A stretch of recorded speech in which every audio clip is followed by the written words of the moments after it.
यात्रा में शामिल होने के लिए आए हैं और इस तिरंगा यात्रा का उद्देश्य क्या है, ये तिरंगा यात्रा आने वाले दिनों में कहां पर और आयोजित होनी है, हमारा इस तिरंगे के नीचे, भारत की आन बान के शान तिरंगे के नीचे क्या संकल्प है, मैं चाहूंगा कि मनीष सिसोदिया जी आपके सामने विस्तार से बात। धन्यवाद संजय भाई।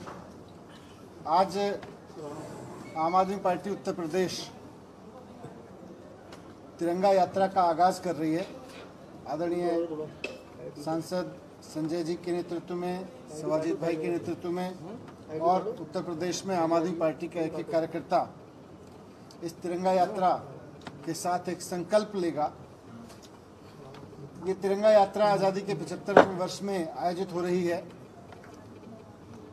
हम सब जानते हैं कि देश के कोने में और दुनिया के कोने में कहीं भी कोई भारतीय खड़ा होता है तो तिरंगे को देख के उसका सीना चौड़ा होता है, तिरंगे को देख के उसके अंदर देशभक्ति जागती है, तिरंगे को देख के उसके अंदर देश के प्रति प्रेम उभर पड़ता है।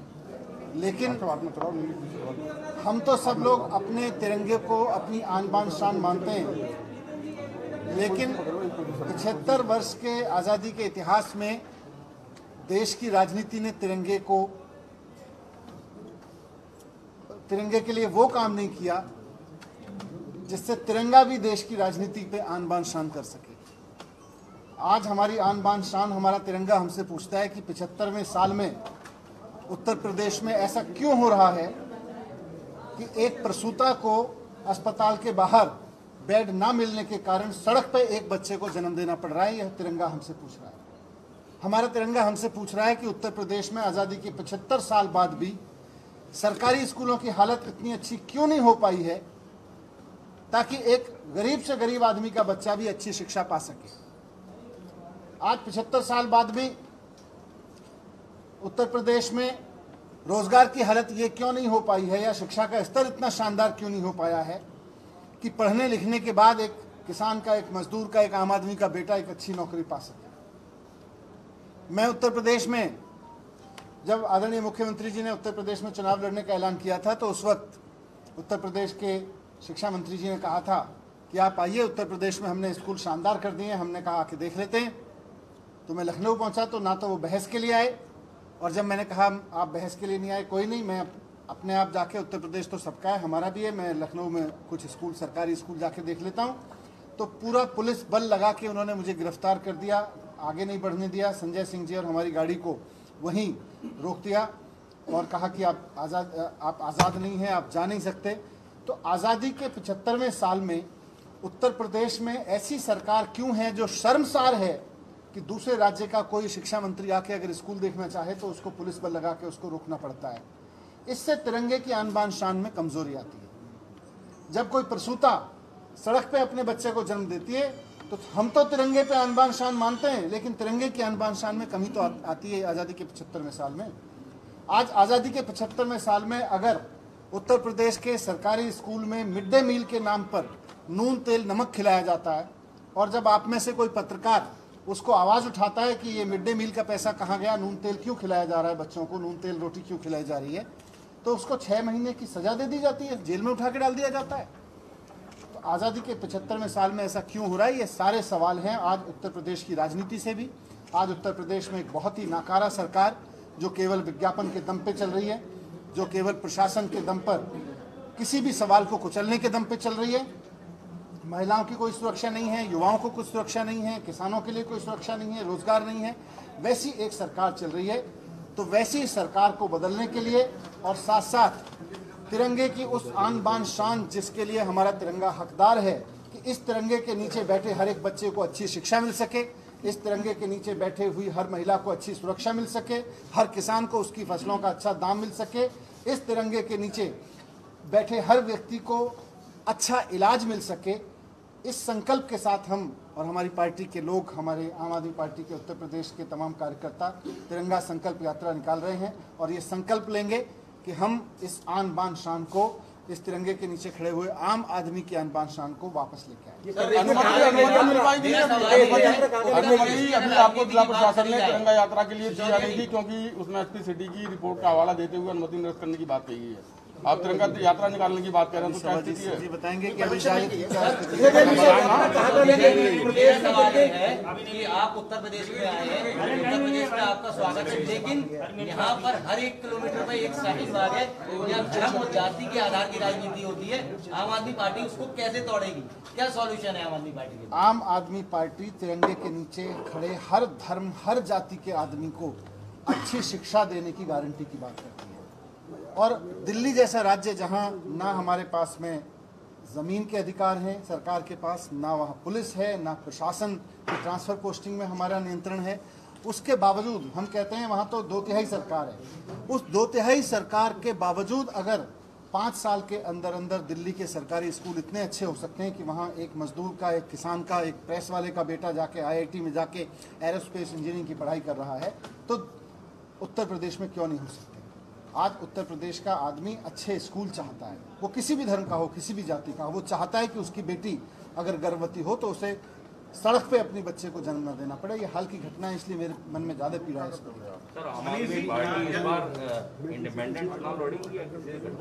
अभी हम 403 सीटों पर तिरंगा यात्रा की तैयारी कर रहे हैं, हम अपना संगठन बना रहे हैं और इस बारे में जो भी अपडेट होता रहेगा। यूपी में अगर आपकी सपा से गठबंधन की क्या स्थिति है? समाजवादी पार्टी से गठबंधन की क्या स्थिति है? दिल्ली की तरह बिजली मुफ्त और पानी का यहाँ भी होगा, किस तरह से आप? मेरा यही सवाल है कि इतनी ताकतवर सरकार जो प्रशासन के दम पर, पुलिस के दम पर कुछ भी कर सकती है, वो उत्तर प्रदेश के लोगों को फ्री बिजली क्यों नहीं दे पा रही है? इतनी महंगी बिजली क्यों? लेकिन मनीष जी, दिल्ली की जनसंख्या में यूपी जनसंख्या कंपेयर करें तो यूपी की जनसंख्या तो यूपी के उसके बजट में भी फर्क है। तो क्या उत्तर प्रदेश की सरकार ये मानती है, जो वर्तमान सरकार है, कि वो बड़ी जनसंख्या वाले राज्य को कैपेबल की सत्ता चलाने में कैपेबल है? क्या बड़ी संख्या वाले राज्यों की गलती है लोगों की कि उनको उनकी चुनी हुई सरकार उनको अच्छी शिक्षा, अच्छी स्वास्थ्य व्यवस्था नहीं दे सकती? मनीष जी, आपने ही बोला कि बिजली मुफ्त देंगे, क्या उत्तर प्रदेश के एजेंडे में रहेगा ये? अभी जब चुनावी रणनीति आगे बनेगी तो आपके सामने सब चीजों का ऐलान करेंगे। आज हम तिरंगा यात्रा की बात यादव के साथ अलायंस हो सकता है आम आदमी पार्टी का 2022 के चुनाव में? अगर हो सकेगा तो आपके सामने बात रखेंगे। 2022 का चुनावी एजेंडा क्या है आम आदमी पार्टी का उत्तर प्रदेश में, ये जरूर बताइए। चुनावी एजेंडा हमारा ये है कि उत्तर प्रदेश में इस तिरंगे के नीचे खड़े हुए हर एक व्यक्ति को इस बात की गारंटी सरकार को देनी चाहिए कि हम आपके बच्चे को शानदार शिक्षा देंगे, irrespective of your financial position, आपकी धर्म, जाति, आर्थिक स्थिति जो भी हो, हम आपके बच्चे को अच्छी शिक्षा देंगे, हम आपके परिवार को अच्छा इलाज देंगे, सुरक्षा देंगे, किसानों को फसल की, तो ये सारा है। और इसी तिरंगे की आन बान शान को लाने के लिए आज हम तिरंगा यात्रा की एक सवाल और आपसे, जिस तरीके से दिल्ली के अंदर दंगे हुए, एक सवाल और है आपसे। दिल्ली में जिस तरीके से दंगे हुए, उस तरीके से क्या उत्तर प्रदेश में क्या उम्मीद करते हैं? दंगा तो कहीं भी करे, कोई भी करे, उसके खिलाफ होना नहीं, दिल्ली के अंदर दंगे हुए या पूरे देश से? मनीष जी, एक सवाल, मेरा सवाल है थिंक टैंक ऑफ आम आदमी पार्टी, तो एक सवाल ये, जातिगत जनगणना की मांग हो रही है और जो एनडीए के जितने भी दल हैं, सहयोगी उनके दल हैं, वो भी इस पर अपोज कर रहे हैं कि भाई जातिगत जनगणना होनी चाहिए। आम आदमी पार्टी का स्टैंड क्या है? अभी इस पे अपना एक स्टैंड हम आपको क्लियर करेंगे, लेकिन आज हम तिरंगा यात्रा निकालने के लिए आए हैं। और तिरंगा यात्रा इसलिए निकाल रहे हैं क्योंकि उत्तर प्रदेश में तिरंगे के नीचे खड़े लोगों के हाथ साथ जो उत्तर प्रदेश की सरकार ने व्यवहार किया है, वो इस तिरंगे की आन बान शान को कम करता है। इसी संकल्प के साथ कि हम ऐसी सरकार की निंदा करते हैं और हम इस तिरंगे की आन बान शान को वापस लाने के लिए, एक किसान के लिए, एक मजदूर के लिए, एक युवा के लिए, एक उसके अंदर एक संकल्प जगाने के लिए हम तिरंगा यात्रा। मनीष जी, तिरंगा यात्रा का कार्यक्रम क्या रहेगा? तिरंगा यात्रा का कार्यक्रम क्या रहेगा यूपी में पूरे? तिरंगा यात्रा का कार्यक्रम। मनीष जी, एक सवाल और है कि तिरंगा यात्रा की आज आगरा से शुरुआत हो रही है। अनुमति मिली, इसके बाद ये सब बोल देंगे, आप चिंता मत कीजिए, कोई चीज छोड़ूंगा नहीं आप।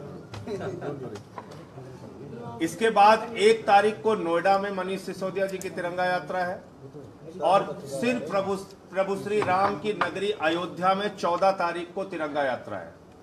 14 तारीख की तिरंगा यात्रा के बाद पूरे उत्तर प्रदेश के 403 विधानसभाओं में इसी प्रकार की तिरंगा यात्रा चलाई जाएगी और इस तिरंगा यात्रा के जरिए हम जनता को ये बताएंगे कि भारतीय जनता पार्टी का राष्ट्रवाद क्या है, आम आदमी पार्टी का राष्ट्रवाद क्या है। भारतीय जनता पार्टी का राष्ट्रवाद है कि गरीब के बच्चे को स्कूल में नमक रोटी मिले मिड डे मील में। भारतीय जनता पार्टी का राष्ट्रवाद है कि कोरोना की महामारी में लाशें नदियों में सड़ती रहें, लोगों को इलाज नसीब नहीं हो पाया। भारतीय जनता पार्टी का राष्ट्रवाद है कि उत्तर प्रदेश में 6 साल 8 साल 10 साल की बच्चियों के साथ बलात्कार हो रहा है, कानून व्यवस्था बनाने में वो सफल नहीं हो पा रहे हैं। हाथरस जैसा कांड यही हुआ जहां रात के 2 बजे गरीब की बेटी को जला दिया गया। भारतीय जनता पार्टी के राष्ट्रवाद के खिलाफ आम आदमी पार्टी का राष्ट्रवाद यह है कि गरीब के घर में रोशनी हो, 300 यूनिट बिजली उसको फ्री कैसे मिले। कैसे दिल्ली की तरह, जैसे शिक्षा मंत्री मनीष सिसोदिया जी ने आज आलीशान स्कूल वहां पे बनाए हैं बच्चों की पढ़ाई के लिए, स्विमिंग पूल का निर्माण स्कूलों में हुआ है, एयर कंडीशन कमरे बच्चों के लिए बने हैं, हॉकी के ग्राउंड बने हैं, एथलीट के ग्राउंड बने हैं, बच्चे अच्छी पढ़ाई ले रहे हैं। वो स्कूल का सपना उत्तर प्रदेश में भी पूरा हो। आम आदमी पार्टी का राष्ट्रवाद है कि हम उत्तर प्रदेश के लोगों को अच्छी शिक्षा दें, अच्छा स्वास्थ्य दें, मोहल्ला क्लिनिक की तरह गांव-गांव में यहां पे क्लिनिक बने। उत्तर प्रदेश में आज ऐसी सरकार चल रही है जो कहती है गांव-गांव में शमशान होना चाहिए। आम आदमी पार्टी कहती है गांव-गांव में स्कूल होना चाहिए, अस्पताल होना चाहिए, उद्योग होना चाहिए, रोजगार होना चाहिए, तरक्की होनी चाहिए, विकास होना चाहिए। हम शमशान बनाने वाली विचारधारा नहीं चाहते। बीजेपी एक मनहूस पार्टी है जिसने गांव-गांव में कोरोना की महामारी के दौरान शमशान बना दिया और 17 में इन्होंने कहा था हर गांव में शमशान बनाएंगे। ये शमशान बनाने वाली मनहूस पार्टी है और हम स्कूल अस्पताल बनाने वाली, फ्री बिजली देने वाली, माताओं बहनों को फ्री बस की यात्रा देने वाली आम आदमी पार्टी है जो कानून व्यवस्था के लिए भी काम करेगी, शिक्षा, स्वास्थ्य, बिजली, पानी के लिए भी काम करेगी। तिरंगा यात्रा 403 विधानसभाओं में पूरे उत्तर प्रदेश में मनीष सिसोदिया जी के अयोध्या यात्रा के बाद आयोजित की जाएगी। मोदी और योगी कहते हैं कि यूपी नंबर 1 है। किस चीज में नंबर 1 है? क्राइम में नंबर 1 है, दिल्ली तक वोटिंग लगी, अस्पताल के बदहाली में नंबर 1 है, कोरोना की महामारी में नंबर 1 है। किस चीज में नंबर 1 है यूपी? जहां पे 8 साल उत्तर प्रदेश इस चीज में नंबर 1 है। मैं बता रहा हूं, अब तक आप लोगों ने सुना होगा डाकू फरार, माफिया फरार, चोर फरार, डकैत फरार। यहाँ पे इंद्रकांत त्रिपाठी की हत्या करने वाला एसएसपी फरार है, 302 का मुलजिम। जिस राज्य में एसएसपी फरार हो रहा है वो आप समझ सकते कानून व्यवस्था की हालत क्या होगी। सर अमिताभ ठाकुर को एक आईपीएस है, उनको जेल में भेजा गया, आप क्या मानते हैं? देखिए, हम कड़े शब्दों में भर्त्सना करते हैं और एक पूर्व आईजी को इस प्रकार से आतंकवादियों की तरह गिरफ्तार करना पूरी तरह गलत है और हम इसकी भर्त्सना करते हैं। एफआईआर लिख दी गई है तो यही काम कर रहे हैं। हमारे मुख्यमंत्री मुकदमा मंत्री हैं। ऑक्सीमीटर और थर्मोमीटर में घोटाला हुआ इस सरकार में, बेसिक शिक्षा मंत्री का घोटाला हुआ इस सरकार में, जल जीवन मिशन में हजारों करोड़ का घोटाला हुआ इस सरकार में। तो पानी चोरी से लेकर चंदा चोरी तक सारा काम तो ये कर रहे हैं। प्रभु श्री राम के नाम पे चंदा चोरी कर रहे हैं लोग। तो इसलिए बदलने की भी बात चल रही है यूपी में, से लेकर कई शहरों के काम बदलने की जरूरत है। संजय जी अभी आपने कोरोना महामारी की बात करी, लेकिन कोरोना महामारी में तो दिल्ली की स्वास्थ्य सेवाएं भी फेल हुई थी जब कोरोना। दिल्ली की स्वास्थ्य सेवाएं देश में नंबर 1 अव्वल थी। दिल्ली वो राज्य था जहां पे देश नहीं एशिया का सबसे बड़ा हॉस्पिटल 10,000 बेड का हॉस्पिटल बना। लेकिन दिल्ली वो राज्य था, सुनिए सुन तो लीजिए, आप धैर्य से सुन लीजिए। दिल्ली वो राज्य था जहां पे ऑक्सीजन बेड, जहां पे आईसीयू बेड, जहां पे लोगों की दवाएं, लोगों का इलाज बेहतर करने के लिए दिन रात हमारे मुख्यमंत्री, उप मुख्यमंत्री, पूरी सरकार काम करती रही। उत्तर प्रदेश वो राज्य था जहां पे लाशों को छिपाने के लिए टीन सेट लगाए जा रहे थे, जहां पे 12,000 का सिलेंडर 55,000 में खरीदा जा रहा था, जहां पे 800 का ऑक्सीमीटर 5,000 में खरीदा जा रहा था, 1600 का थर्मोमीटर 13,000 में खरीदा जा रहा था। आपदा में अवसर तलाश रहे थे। जब उत्तर प्रदेश की कोरोना की महामारी में लोगों की जान जा रही थी, ये प्रभु श्री राम के मंदिर के निर्माण के नाम पे चंदा चोरी कर रहे थे। यह इनके संजय जी सपा के अलावा किसी और से